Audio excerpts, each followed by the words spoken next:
కీర్తనలు 33 అధ్యాయం. నీతిమంతులారా, యెహోవాను బట్టి ఆనందగానము చేయుడి. స్తుతి చేయుట యథార్థవంతులకు శోభస్కరము. సితారాతో యెహోవాను స్తుతించుడి.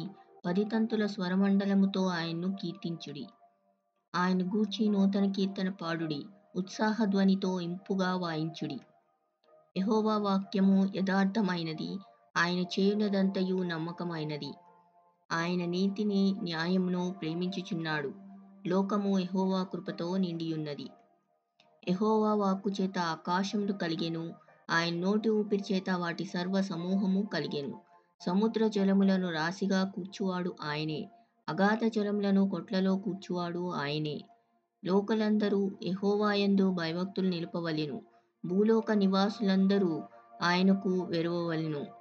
ఆయన మాట సెలవీయగా దాని ప్రకారమాయెను. ఆయన ఆజ్ఞాపింపగానే కార్యము స్థిరపరచబడెను.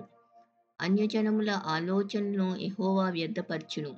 జనముల యోచనలను ఆయన నిష్ఫలముగా చేయును. యెహోవా ఆలోచన సదాకాలము నించును. ఆయన సంకల్పములు తరతరములకు ఉండును. యెహోవా తమకు దేవుడుగా గల జనులు ధన్యులు. ఆయన తనకు స్వాస్థ్యముగా ఏర్పరచుకొని జనులు ధన్యులు. యెహోవా ఆకాశంలో నుండి కనిపెట్టుచున్నాడు. ఆయన నరులందరినీ దృష్టించుచున్నాడు. తానున్న నివాస స్థలంలో నుండి భూలోక నివాసులందరి వైపు ఆయన చూచుచున్నాడు. ఆయన వారందరి హృదయములను ఏకరీతిగా నిర్మించినవాడు. వారి క్రియలన్నీయు విచారించువాడు, వారిని దర్శించువాడు. ఏ రాజును సేనాబలము చేత రక్షింపబడడు. ఏ వీరుడును అధిక బలము చేత తప్పించుకొనడు. రక్షించుటకు గుర్రము అక్కరకు రాదు. అది దాని విశేష బలము చేత మనుషులను తప్పింపజాలదు.